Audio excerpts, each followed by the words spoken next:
আসসালামু আলাইকুম। এতদিন আমি গোল্ডের স্ট্রাকচার দেখিয়েছি, গোল্ড কিভাবে কাজ করে, আমার এই ইন্ডিকেটর দুইটি একসাথে পাওয়ারফুল সেটআপটা।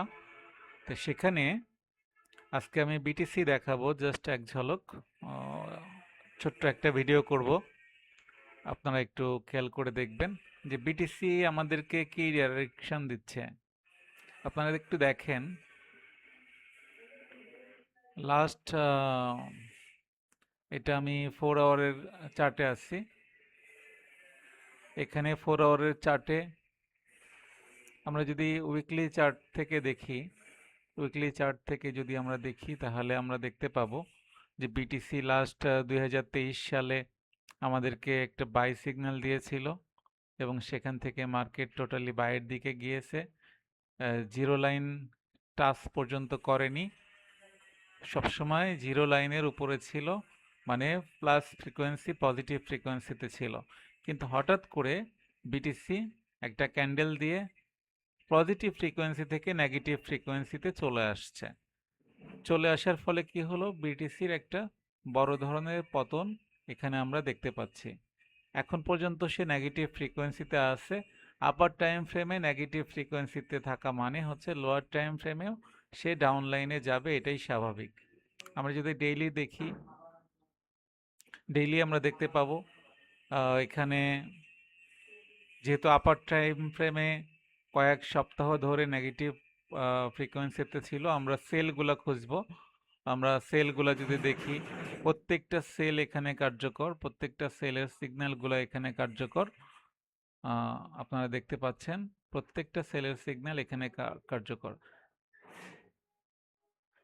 এবং মার্কেট টোটালি আপনারা দেখতে পাচ্ছেন এখানে নেগেটিভ ফ্রিকোয়েন্সিতে ছিল, এখানে পজিটিভ ফ্রিকোয়েন্সিতে গিয়েছে, বাট খুব বেশি সময় স্ট্রে করেনি, এখানে আবার সে নেগেটিভ ফ্রিকোয়েন্সিতে চলে আসছে।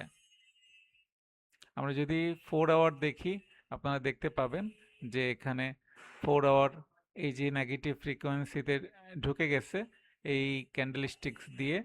তারপরে দেখেন একটা দুইটা তিনটা সিগন্যাল ছিল, সবগুলা নেগেটিভ ফ্রিকোয়েন্সির এবং সবগুলা সেল সিগন্যাল শতভাগ কার্যকর। এই জন্য এটাকে আসলে কোটি টাকার সেটআপ বলা হয়। এখানে পর্যাপ্ত পরিমাণ ব্যালেন্স নিয়ে যদি সঠিক দিক নির্দেশনায় একটা এন্ট্রি নেওয়া যায়, এখান থেকেই হাজার হাজার ডলার প্রফিট বের করে নিয়ে আসা কোনো বিষয় না। আমরা যদি 1 আওয়ারে দেখি, 1 আওয়ারে আপনারা দেখতে পাবেন যে এখানে সাইড রেশিও করেছে, সাইড রেশিও যখন করেছে তখন আসলে সিগন্যালগুলা সেলগুলা আমরা নিতে পারি, যেহেতু পজিটিভ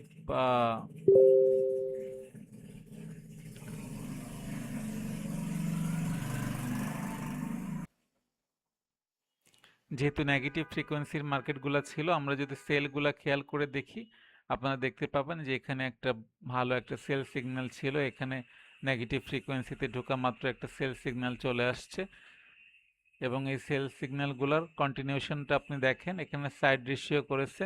আমরা সেলগুলোকেই ধরবো, কারণ আপার টাইম ফ্রেমে সেল সিগন্যাল ছিল, বাইগুলাকে নিব না।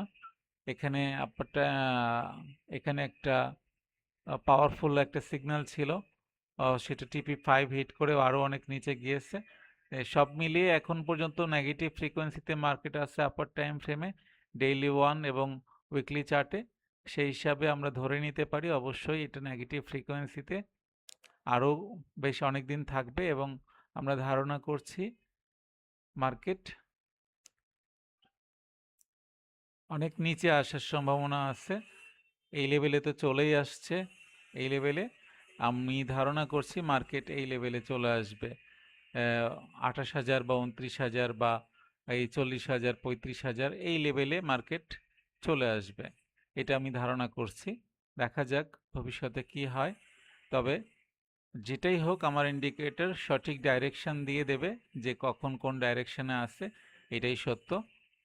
আর আমরা যদি গোল্ডের দিকে জাস্ট এক নজর দেখি, একটা জিনিস যে মাইক্রোসফট, মাইক্রোসফট আসলে গত সপ্তাহে মাইক্রোসফট কি করেছে, মাইক্রোসফট 316 বিলিয়ন এখানে ক্ষতিগ্রস্ত শিকার হয়েছে। আপনারা দেখতে পাচ্ছেন মাইক্রোসফট পজিটিভ ফ্রিকোয়েন্সিতে ছিল, দীর্ঘদিন এখানে পজিটিভ ফ্রিকোয়েন্সিতে থাকার পরে আমি যদি ডেইলি চার্টে দেখাই তাহলে আপনারা ভালো খেয়াল করতে পারবেন। এখানে নেগেটিভ পজিটিভ ফ্রিকোয়েন্সিতে ছিল, বাট নেগেটিভ ফ্রিকোয়েন্সি এখান থেকে শুরু হয়েছে যখন 509-10 ডলার এরকম পার শেয়ার মূল্য ছিল। তারপর থেকে এখানে দেখেন নেগেটিভ ফ্রিকোয়েন্সিতে কিন্তু মার্কেট মুভ করেছে। হঠাৎ করে এখানে একদিনে একটা বড় পতন হয়েছে, এটাই আসলে আমরা খেয়াল করে দেখছি, কিন্তু অনেক আগে থেকেই নেগেটিভ ফ্রিকোয়েন্সিতে ছিল, মার্কেট নেগেটিভেই ছিল। এবং এখানে আমরা দেখতে পাচ্ছি যদি আমরা 1 আওয়ারের চার্টে যাই, এখানে একটা বড় ধরনের পতন আমরা দেখতে পাচ্ছি এক ঘন্টার একটা চার্টে। তারপর থেকে কিন্তু নেগেটিভ, কিন্তু ডে 1 বা H4-এ আপনারা খেয়াল করলে দেখতে পাবেন সে আগে থেকেই নেগেটিভ ফ্রিকোয়েন্সিতে ছিল এবং বেশ অনেকগুলো সপ্তাহ ধরে ছিল। ডেইলি চার্টে আপনারা দেখতে পাবেন যে কয়েক মাস, 1 2 3 মাস, 3 মাস ধরে সে নেগেটিভ ফ্রিকোয়েন্সিতে আছে। তার মানে মার্কেট নিচে যাবে, এটাই স্বাভাবিক। কোন ফ্রিকোয়েন্সিতে কখন মার্কেট কি বিহেভিয়ার করে এটা আইডেন্টিফাই করার পৃথিবীতে একমাত্র যন্ত্র হচ্ছে এই কিউএফআই। এটাই একমাত্র আইডেন্টিফাই করতে পারে, আদারওয়াইজ কোনো ইন্ডিকেটর কোন ফ্রিকোয়েন্সিতে কি করবে এটা আইডেন্টিফাই করার কোনো ক্ষমতা রাখে না।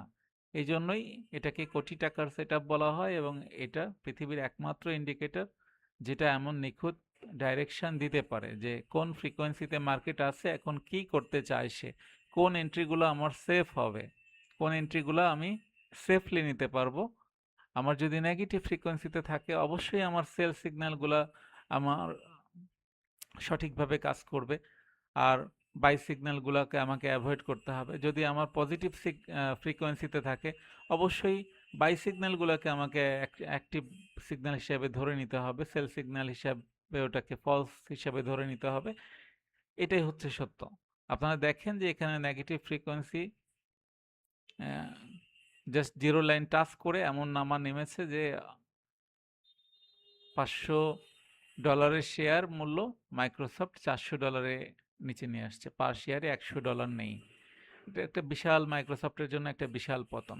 যাই হোক, আমি ভিডিওটা লম্বা করব না। আমি গোল্ড যদি আমি এখানে জাস্ট এক ঝলক একটু দেখাই যে গোল্ড কি করতে যাচ্ছে, আপনারা দেখতে পাচ্ছেন গোল্ড বেশ বড় সড়ো উপরে গিয়ে এখানে পজিটিভ ফ্রিকোয়েন্সিতে ছিল। এখান থেকে 2 জানুয়ারি থেকে পজিটিভ ফ্রিকোয়েন্সিতে মার্কেট অনেক দূরে উপরে চলে গেছে এবং পজিটিভ ফ্রিকোয়েন্সি ধরে ধরেই গিয়েছে এবং মার্কেট যখন 4 আওয়ার ক্যান্ডেল স্টিক্স দিয়ে এখানে নেগেটিভ ফ্রিকোয়েন্সিতে ঢুকে গেছে, তারপর দেখেন পতনটা দেখেন, এখানে দেখলেই বুঝতে পারবেন পতনটা কই। তারপর এখান থেকে আবার অ্যাডজাস্ট করার জন্য জিরো লাইনের কাছাকাছি গিয়ে একটু পজিটিভ ভাইব তৈরি করেছে, কিন্তু আবার সে নেগেটিভ ফ্রিকোয়েন্সিতে চলে আসছে। তার মানে সে নেগেটিভ ফ্রিকোয়েন্সিতেই যাওয়ার চান্স অনেক বেশি এবং 1 আওয়ার সেটা আরও আগে থেকে দেখিয়েছে। আপনি দেখেন 1 আওয়ার এখানে আরও আগে থেকে একটা ক্যান্ডেল দিয়ে নেগেটিভ ফ্রিকোয়েন্সিতে আসছে। তারপরে দেখেন নেগেটিভ ফ্রিকোয়েন্সির কন্টিনিউশনটা দেখেন এখানে এবং এখানে কন্টিনিউশনটা দেখেন। এখানে যে সিগন্যালগুলা দিয়েছে বুলেট প্রুফ সিগন্যাল, এটা একটা বুলেট প্রুফ সিগন্যাল ছিল। তারপরে দেখেন এখানে একটা বুলেট প্রুফ সিগন্যাল, দেখেন কতটা কার্যকরী। এখানে একটা বুলেট প্রুফ সিগন্যাল ছিল, এটাও কতটা কার্যকরী জাস্ট দেখেন। এটা আপনাদেরকে সংগ্রহ করতেই হবে, বিষয়টা এরকম না। জাস্ট দেখেন যে পৃথিবীতে এরকম কোনো ইন্ডিকেটর আপনি পাবেন কিনা জানি না যে এতটা সঠিকভাবে ডাইরেকশনকে নির্দেশ করে যে এখন কোন ডাইরেকশনে যাবে।